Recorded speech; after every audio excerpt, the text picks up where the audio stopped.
Bonjour à tous, ici Mathieu pour ActionScriptFacile.com. Aujourd'hui, nous allons voir la 3D en ActionScript 3, c'est-à-dire comment utiliser un moteur 3D dans une application Flash AS3 et en particulier le moteur 3D Away 3D. Petite présentation de ce moteur 3D. Donc c'est un moteur en 3D temps réel pour Flash. Il est développé en pur AS3 et le projet a débuté en 2007 par Alexander Zadorozny et Rob Batman. C'est un moteur 3D open source. Parcourant un petit peu ses principales fonctionnalités. Il gère la gestion de l'importation de plusieurs types de fichiers. Il permet de générer des lumières sur les textures. Il gère tout ce qui est les shaders, materials, etc. Avec ce moteur 3D, il est possible d'utiliser plusieurs types de caméras, mode libre, mode cible, isométrique ou en vol, etc. Et il gère des primitives standards comme le cube, la sphère, le cône, le cylindre, le mode avion, etc. etc. Et Away 3D a une gestion de la physique en 3D très rapide.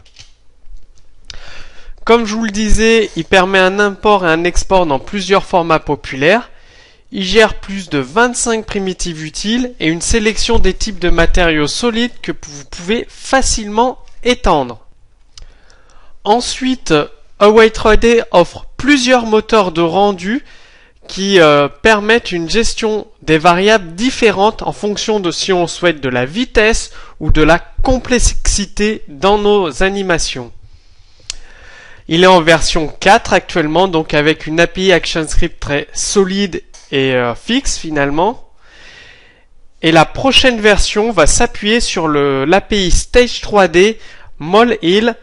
Donc c'est la gestion de la 3D plus poussée avec le Flash Player, c'est-à-dire que le rendu, le calcul du rendu va être effectué par le GPU de votre carte graphique et non plus le CPU. Tout cela, ça va arriver avec la version du Flash Player 11 qui va sortir prochainement. Cela permettra d'augmenter le nombre de polygones à plusieurs millions plutôt que les plusieurs milliers qui sont possibles avec le Flash Player 10. Donc avec la version 11 Molehill du Player Flash, on va faire un bond en avant dans les performances et la gestion de la 3D dans Flash. Pour ce premier tutoriel, nous allons faire une mise en pratique très simple. Nous allons créer un champ texte animé en utilisant des polices dynamiques, donc un fichier SWF qui contient des polices que l'on charge dynamiquement. Ensuite, il y aura d'autres cours sur Away 3D tout au long de l'année. Passons tout de suite à l'exemple pratique. Comme d'habitude, on part de notre classe main. Vous remarquez qu'ici, il y a les packages de Away 3D qui sont il est assez imposant ce moteur 3D. Il y a des classes dans tous les sens, donc pour maîtriser ce moteur 3D, c'est réellement un boulot énorme. Il y a deux autres packages, gestion de la compression zip et également des médias avec les vecteurs et un parseur de SWF. Nous partons donc de notre classe main et nous chargeons notre fichier font.swf qui contient nos polices de caractères. Une fois que c'est chargé, on crée une nouvelle instance de la classe TextEffect qui va nous permettre d'afficher un texte en 3D avec les polices dynamiques. On lui passe les polices dynamiques, les trois noms et le bitarray. Et là, TextEffect, c'est vraiment le cœur qui utilise Away 3D. Donc c'est un exemple très simple pour débuter en douceur. Donc on initialise nos variables classiques, on initialise notre moteur, donc on crée une nouvelle scène en 3D, on crée une nouvelle caméra 3D, on la positionne, donc on fait un zoom arrière sur notre objet, et on crée une vue 3D. Où on ajoute la scène, la caméra, et on ajoute ça sur notre scène Flash. Ensuite, on initialise le texte, donc on récupère le bitarray du SWF que nous avons chargé, et on extracte les police de caractère. Donc ça, c'est un autre framework, ça fait pas partie de Why3D, mais il l'utilise. Si on regarde Vector Text, c'est une autre façon. Je vous ai déjà montré deux façons pour utiliser les polices de caractère dynamiques. Ça, c'est une autre façon bien d'utiliser les polices de caractère que vous voyez ici.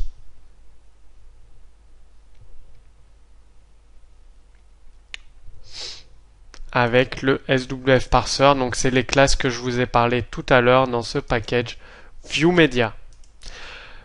Bien évidemment, je vous encourage à l'utiliser si vous préférez cette technique pour utiliser les polices de caractère plutôt que celle que je vous ai donnée. On initialise les matériels, donc la matière avec la couleur, deux couleurs différentes. On ajoute la lumière, ça va nous permettre de visualiser notre texte avec différents paramètres. Et ensuite, on ajoute les objets sur notre scène. Donc un text fill en 3D. Juste à côté, on lui précise la police de caractère qu'on nous voulons. Le matériel, donc c'est la couleur des textures finalement. La matière ou les textures. Je vais rajouter les textures pour ceux qui préfèrent. Le texte, la taille, la position. Et Extrude Mesh, ça permet d'ajouter de la profondeur à notre text fill. Bon, là, il faut savoir que sur ce cours, il est avec le Flash Player 10. Donc, la 3D, ça prend beaucoup de performance. C'est pour ça que je l'ai mis en commentaire. Si vous le voulez, vous pourrez le décommenter et regarder ce que ça donne. Moi, sur mon PC, c'est pas terrible. Ça consomme trop de ressources mémoire. Les écouteurs, c'est-à-dire que sur à chaque frame par seconde, on remettra à jour, on effectuera plusieurs calculs que je vais vous montrer tout à l'heure et on repositionne nos éléments. Donc ça, c'est pour créer de la profondeur sur un objet. Sur chaque frame, donc, on met à jour la position de la caméra. On met à jour la position. À partir de la souris, en fait, quand on bouge la souris, ça permet de mettre à jour la caméra. On met à jour la position de la lumière sur les trois axes, X, Y et Z, vu qu'on est en 3D. Voilà. Rien de plus compliqué. C'est vraiment un exemple très très simple. Il nous reste plus qu'à lancer la compilation pour voir le résultat. Donc, vous voyez le résultat à l'écran. Donc, vous avez votre texte. Et en fonction de la position de la souris, celui-ci bouge. Donc, comme je vous ai mis que c'était commenté, il n'y a pas de profondeur là sur le texte actuellement. Il prend 9 mégas de mémoire et tourne à 26 images par seconde. Je vous montre vite fait ce que ça donne avec la profondeur. Bon, ça va ramer sur mon PC parce que c'est vraiment gourmand en ressources. Il suffit juste de décommenter ça et de relancer la compilation.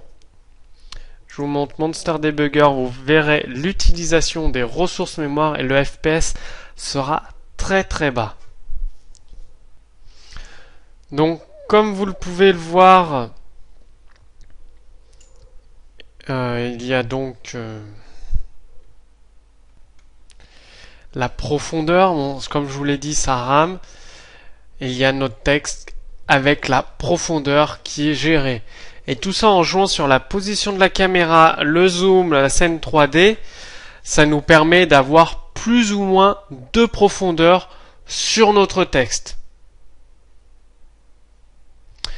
C'est vraiment du texte en 3D, c'est sympa. Quand il y aura la version 11 du Player Flash, on pourra vraiment s'amuser à faire des petits jeux en 3D, des sites en 3D. Donc voilà. Je vous remonte le code source là où il faut modifier certains petits trucs. Donc ça, je le commente. Vous pouvez jouer là-dessus sur la position de la caméra pour voir le texte en plus gros ou en moins gros. Ça, c'est à vous de voir, hein. Par exemple, on met à jour la position de la caméra ici sur chaque frame. Non, on met pas à jour la position de la caméra, on met à jour la position de la lumière. Donc voilà ce petit exemple tout simple de Why3D. Comme je vous l'ai dit, il y aura d'autres exemples dans les prochaines semaines pour petit à petit apprendre à utiliser ce moteur 3D. Comme d'habitude, sous cette vidéo, vous trouverez le code source de cet exemple. Et vous, est-ce que vous utilisez ce moteur 3D ou un autre qui est plus connu comme Sandy 3D ou Papervision 3D? Dites-moi ça dans les commentaires, et si vous avez un exemple ou une application qui utilise votre moteur 3D, n'hésitez pas à mettre un lien. Je suis curieux de voir ce que vous avez fait en 3D. Je vous dis à très bientôt sur actionscriptfacile.com.